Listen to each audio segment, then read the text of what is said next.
Hey guys, what's up? It's the Spider Detective here investigating your favorite movies, and today I'm going to be doing a movie review on the brand new movie from Sony Entertainment, Spider-Man Across the Spider-Verse. So about 7 hours ago, actually 9 hours ago, I and my friend Michelle went to the cinemas to watch Spider-Man Across the Spider-Verse, and I can't wait to talk about this movie and review it because of how popular this movie has just gotten. Now, of course, before I talk about Across the Spider-Verse, I have to talk about the first film in this installment, Spider-Man Into the Spider-Verse, released in the year 2018. I actually didn't watch that movie in 2018. I watched it way, way, way later, like last year or something. And I remember really enjoying the art style. I think the story is really refreshing. The humor isn't as cringy as the Marvel type of humor, and overall, it is a solid superhero film. Do I think it's like the best superhero film ever? Not really. Do I think it deserves the number 16 spot in the top 250 on Letterboxd? Not really, but did I enjoy Into the Spider-Verse? Yes, I did. Now, here comes the release of the second movie, Spider-Man Across the Spider-Verse. And honestly, I wasn't excited about this movie at all. I saw the trailer and it looks really good, but do I care? Not really, because I don't really care about superhero movies anymore. Sure, I watched some Marvel here and there, and I did enjoy the first one, but honestly, at this day and age, I kind of stopped caring about this movie already. And also, I don't know why, but I always expect sequels to be worse than the first movie because it's always been like that. So I did not plan to watch this movie at all until I saw that it got 4.7 on Letterboxd and became the number one highest rated film on Letterboxd. Now, being high rated in IMDb, okay, sure. Being high rated on Letterboxd, okay. Now this is serious. It beat Come and See and Parasite and Harakiri and The Godfathers Part 1 and 2 and Everything Everywhere All at Once and Ikiru, literally my favorite film of all time. It beat that. It beat every film ever. How? How did that happen? How did a brand new superhero film released in 2023 beat all the movies ever? Well, I watched this movie to find out. And I kind of understand why. This movie is, in a way, a masterpiece because the animation, the story, the pacing, the music, it's all absolutely masterful. Let's get the elephant of the room out of the way. Visually, this film is a freaking masterpiece. Every single frame is so visually appealing, it's amazing. Every single shot is bursting with colors. A lot of people didn't think that any animated film would be able to top Into the Spider-Verse, but of course, if anyone can top the first Spider-Verse movie, it's the second Spider-Verse movie. They basically took the insane animation style and the colors of the first movie and crank it up and turn it up to 11. Every single shot is bursting with blues and purples and yellows and greens. It's super vibrant while still composed beautifully so that it doesn't look like a rainbow vomit.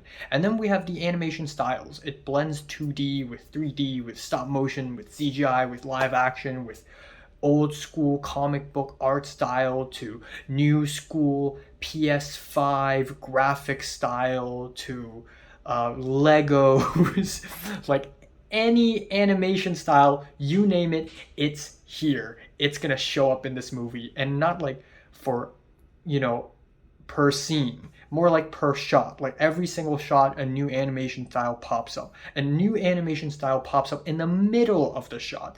It's visually a feast for the eyes. And the fact that this movie is 2.5 hours long really proves that the team of animators for this film really bust their asses off animating every single frame because, oh my god, I cannot believe it. So, yes, animation wise, this movie tops it off. I've never seen anything quite beautiful as this.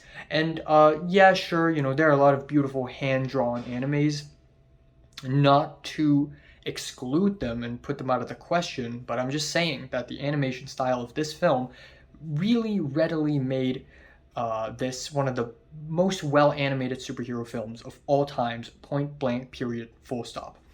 The soundtrack, sure, it's loaded with trendy millennial, Gen Z trap pop songs that I'm not a huge fan of, but it does fit the vibe of the film quite a bit. The teenage angst, a little bit maybe, and these songs are not as distracting as I thought they would be, so that's cool. The pacing is also really good. This movie is 2.5 hours long. It sort of flew by. It's super energetic, super high paced. So much so that I don't think there's a single shot in this movie that is more than 5 seconds long, and there are no repeated shots. And by that I mean there are no repeated setups. I mean, there are repeated setups in dialogue scenes when it intercuts. But even so, when it intercuts shot, reverse shot, Miles Morales is speaking to Gwen. Even if it's intercutting between the two of the same shots, every new cut looks different because they add a new color or add a new background detail or something just to keep people glued to the screen. And it does such a great job at that.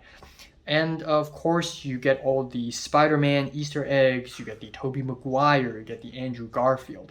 It seems crazy and all, but then you have to realize the Tobey Maguire and the Andrew Garfield Spider-Man films are also owned by Sony, so it would only make sense that it would randomly turn up in this movie. And then of course Donald Glover shows up out of nowhere, a live action Donald Glover just like in a cage.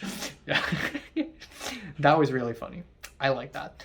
And also the Spider-Man pointing meme, that was pretty awesome. And, Spider-Man No Way Home didn't use it, so obviously this movie had to use it. Some of the jokes are also really funny. There's a scene where the anime girl, Spider Girl, showed up. That was really funny.